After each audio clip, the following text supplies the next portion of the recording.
Welcome back to Midlife Awakening, the space where we pause, reflect, and rediscover how God still breathes purpose into the middle chapters of our story.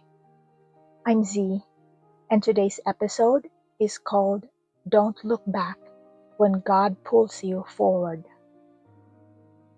If you've ever felt torn between where you've been and where God is calling you, this one's for you. The story of Lot and his wife in Genesis 19 is one of those that sounds dramatic, even strange at first. Fire raining from heaven, angels showing up, and a woman turning into a pillar of salt. But beneath all that imagery lies something painfully real and deeply human. The struggle to move forward when your heart is still attached to the past. Let's walk through it for a moment. God's judgment was about to fall on Sodom, a city known for its corruption, compromise, and rebellion. Lot lived there with his family, and even though the warnings were clear, Scripture says this: when he hesitated, the man grasped his hand and the hands of his wife and his two daughters and led them safely out of the city, for the Lord was merciful to them. That one verse says everything. Even though he had seen enough to know what was coming, Lot still hesitated. He lingered. He delayed. He didn't want to let go of what had become familiar, and so mercy stepped in. The angels didn't lecture him. They didn't say, "Well, you made your choice," but they grabbed him by the hand and led him out. Because sometimes God's mercy doesn't wait for your readiness. It rescues you when your strength fails. That's grace in motion. And maybe that's your story too. How many times has God pulled you out of something you were too afraid to leave? How many times has God called you to obey, even when it didn't make sense? To walk away from something that felt comfortable but wasn't godly? To let go of a relationship that pulled you away from His peace? To surrender a habit that numbed you instead of healed you? Sometimes mercy doesn't feel gentle. It feels like being pulled. But it's still mercy. Lot's family escaped the city. They were safe, running toward the next place God would provide. But then, the story takes a heartbreaking turn. Lot's wife looked back, and instantly, she turned into a pillar of salt. Now, that sounds extreme, but it's more than punishment. She wasn't destroyed by a single glance. She was frozen by attachment. Her body left Sodom, but her heart never did. She couldn't fully embrace what was ahead because she was still clinging to what was behind. Let's pause right there. Because I think many of us, especially in midlife, know what that feels like. Maybe you're not living in Sodom, but you're living in between. Between what used to be and what's next. Between who you were and who God is shaping you to become. We look back at our 20s or 30s when life felt clearer, energy ran high, and possibilities felt endless. We look back at the dreams that didn't happen, the relationships that changed, the versions of ourselves we thought we would still be.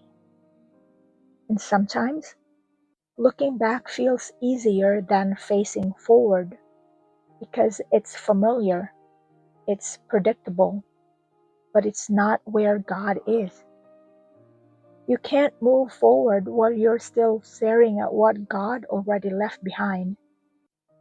Lot's wife teaches us that nostalgia can become a trap when it keeps you tied to places God has already delivered you from.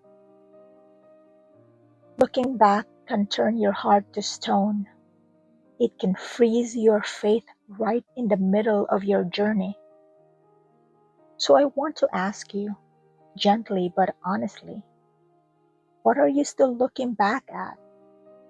Is it a season that once gave you identity but now keeps you stuck? A memory you replay more than you renew your hope? A what if that is louder than God's what's next? Because just like Lot's wife, it's possible to be out of something but not free from it. God's mercy pulled you out, but your obedience is what keeps you moving.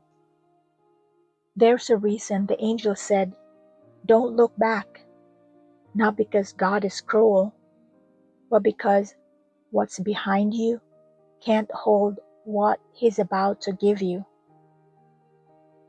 If you're in a place of transition, maybe leaving a job, healing from loss, or letting go of something that no longer fits the person you're becoming, I want to remind you, God's mercy got you out because there's more ahead.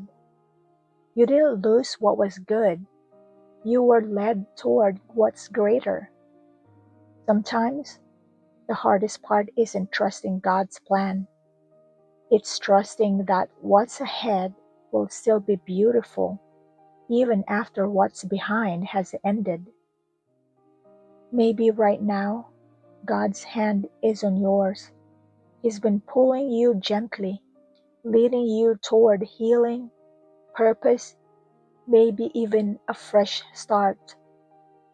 And all He's asking is, don't look back, because you can't heal while clinging to what hurt you. You can't grow while gripping what's gone. And you can't walk in the new when your heart's still camped in the old. Let me say this. Sometimes God's greatest mercy is the closed door, the friendship that faded, the plan that didn't work out. Because His mercy doesn't just save you from destruction, it saves you for destiny. When you finally stop looking back, you'll see that His hand never left yours. Maybe pause this episode later today and ask yourself, what is God pulling me from right now? What do I need to stop revisiting so I can start rebuilding?